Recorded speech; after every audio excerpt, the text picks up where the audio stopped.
Hello दोस्तों, target with Ojha YouTube channel पर आप सभी का स्वागत है। आज से हम इतिहास की 200 प्रश्नों की महत्वपूर्ण श्रृंखला चालू कर रहे हैं, जो कि आपके आने वाली आगामी परीक्षाओं के लिए बहुत ही महत्वपूर्ण है। तो चलिए इन प्रश्नों को हम पढ़ते हैं। पहला प्रश्न है, बौद्ध संगीतियों के आयोजन स्थलों का सही कालानुक्रम है। ऑप्शन पहला है राजगृह, वैशाली, कुंडलवन, पाटलिपुत्र। बी है पाटलिपुत्र, कुंडलवन, वैशाली, राजगृह। सी है राजगृह, कुंडलवन, पाटलिपुत्र, वैशाली। डी है राजगृह, वैशाली, पाटलिपुत्र, कुंडलवन। तो इसका जो सही आंसर है वो है डी। सबसे पहले बौद्ध संगीत राजगृह में हुआ था। अजातशत्रु शासक के शासनकाल में।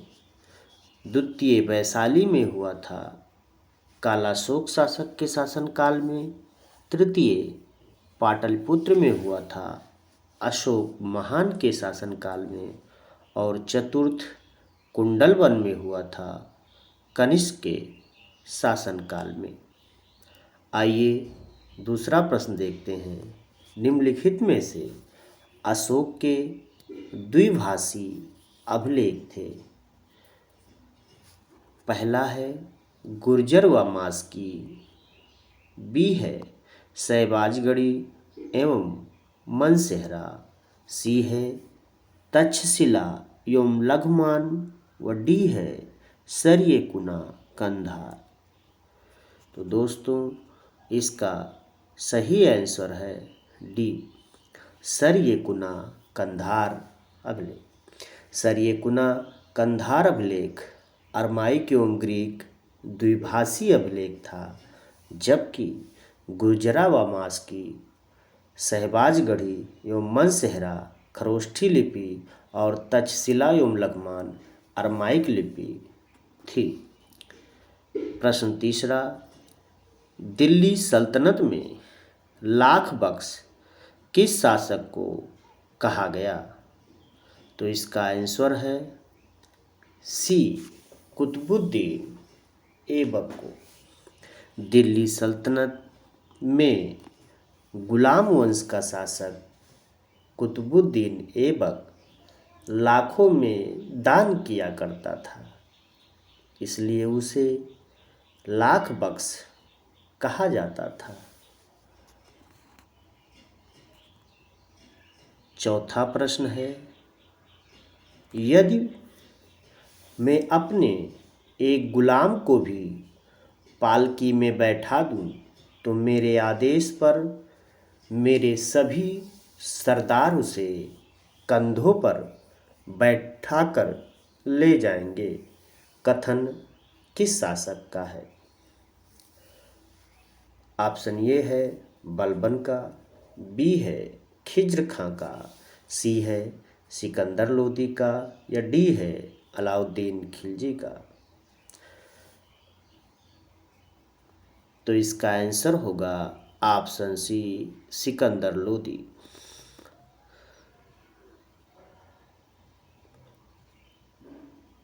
सिकंदर लोदी ने कहा था, यदि मैं अपने एक गुलाम को भी पालकी में बैठा दूं तो मेरे आदेश पर मेरे सभी सरदार उसे कंधों पर बैठाकर ले जाएंगे।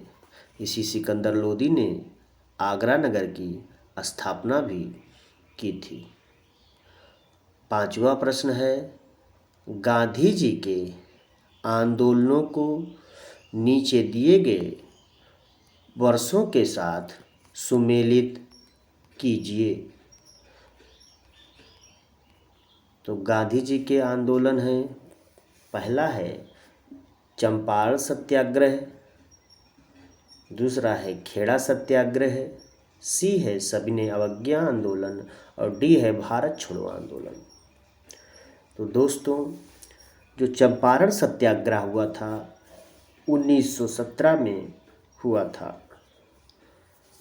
उसके बाद खेड़ा सत्याग्रह 1918 में हुआ था, यानी ए का हो जाएगा 3 और बी का हो जाएगा 4।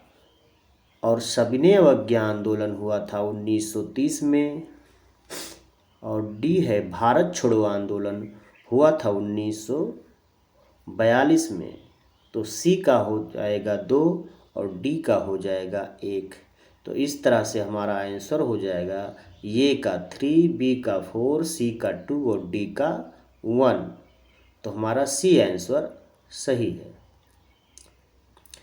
इसमें 6वां क्वेश्चन है, भारत में मुस्लिम राज्य का संस्थापक माना जाता है।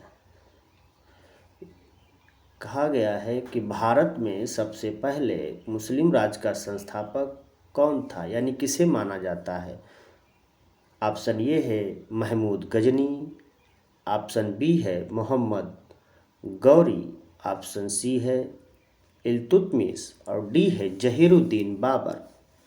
तो इसका सही आंसर होगा ऑप्शन बी मोहम्मद गौरी। इसको पढ़ लेते हैं नीचे। भारत में मुस्लिम राज्य का संस्थापक मोहम्मद गौरी को माना जाता है। इसने 1175 से 1206 ईस्वी तक भारत पर कई आक्रमण किए तथा दिल्ली में मुस्लिम शासन की आधारशिला रखी। और वहीं जो जहीरुद्दीन बाबर हैं, इन्होंने 1526 से 1530 ईस्वी को भारत में मुगल वंश का संस्थापक माना जाता है। प्रश्न नंबर 7 है, सैंधो सभ्यता की जनसंख्या मिश्रित प्रजाति की थी। निम्नलिखित में कौन से इसमें शामिल नहीं थी। यानी जो सैंधो सभ्यता थी उसकी जो जनसंख्या और मिश्रित प्रजाति की थी, तो उनमें से कौन सी ऐसी प्रजाति थी जो सैंधो सभ्यता में नहीं थी। तो वो थी नेग्रिटो। कौन थी? नेग्रिटो। बाकी अल्पाइन, भूमध्यसागरीय और मंगोलॉयड, ये सब जो है सैंधो सभ्यता की जनसंख्या में मिश्रित प्रजाति में आते थे। ठीक, फिर चलते हैं प्रश्न नंबर 8 पे। निम्नलिखित सैंधो स्थल में घोड़े की अस्थियों के अवशेष कहाँ से मिले हैं। कौन सा ऐसा सैंधो स्थल था जहाँ से घोड़े की अस्थियाँ प्राप्त हुई हैं। तो वो था सुरकोटदा। सुरकोटदा सैंधो सभ्यता में घोड़े की अस्थियाँ सुरकोटदा में मिली हैं। सुरकोटदा की खोज जगपति जोशी ने 1964 में की थी। कोटदीजी से बाड़ाग्र यानी बाड़ के आगे वाला नुकीला हिस्सा और चहुदड़ों से झूकर झांकर संस्कृति और लोथल एक बंदरगाह युक्त शहर था जो गुजरात में स्थित। प्रश्न नंबर 9, बुद्ध के जीवन से संबंधित बौद्ध धर्म के प्रतीकों को सुमेलित कीजिए। ये बहुत ही महत्वपूर्ण प्रश्न है, इसको देखते हैं। इसमें सुमेलित करना है। ये में दिया है जन्म किससे संबंधित है, कमल से, घोड़ा से, बोधिवृक्ष से, स्तूप से, गृहत्याग किससे संबंधित है, ज्ञान किससे संबंधित है और मृत्यु किससे संबंधित है। इसको हमें मिलाना है। ठीक, तो देखिए इसमें जो आपका जन्म है वो कमल से संबंधित है। जन्म कमल से संबंधित है। गृह त्याग घोड़ा से संबंधित है। और ज्ञान जो है वो आपका बोधि वृक्ष पीपल से संबंधित है। और मृत्यु आपका स्तूप से संबंधित है। तो तो इस तरह से इसके एक का 1 हो जाएगा, बी का 2 हो जाएगा, सी का 3 हो जाएगा और डी का 4 हो जाएगा। तो इस तरह से इसका आंसर हो जाएगा सी। ए का 1, बी का 2, सी का 3 और डी का 4। आगे 10वां नंबर प्रश्न देखते हैं। यही हमारा लास्ट प्रश्न होगा।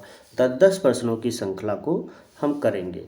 ठीक, तो पहला प्रश्न है, इसमें लिखा निम्नलिखित कथनों पर विचार कीजिए। विचार करना है कि जैन धर्म में तप एवं अहिंसा पर विशेष बल दिया गया है, पहला है। दूसरा है, जैन धर्म का महत्वपूर्ण ग्रंथ कल्पसूत्र संस्कृत में लिखा गया है। तो इसका जो पहला है, जैन धर्म में तप एवं अहिंसा पर बल दिया गया है, ये एकदम सही है। और नंबर 2 है, जैन धर्म का महत्वपूर्ण ग्रंथ कल्पसूत्र, यानी ये जान लीजिए कि कल्पसूत्र कभी भी पूछे किस ग्रंथ से, किस धर्म से संबंधित है, तो जैन धर्म से। और किस भाषा में लिखा गया है, तो संस्कृत भाषा में, ये भी सही है। तो यानी कि इसका मतलब हो गया 1 और 2 दोनों सही है, 1 और 2 दोनों सही है। तो अगर आपको प्रश्न की श्रृंखला अच्छी लगी हो, प्रश्न अच्छे लगे हों, तो इसको लाइक कीजिए, शेयर कीजिए। ठीक, और ज़्यादा से ज़्यादा इसको देखिए। इसको 2, 3, 4 बार देख लेंगे तो आपको पूरे के पूरे प्रश्न रट जाएंगे। धन्यवाद।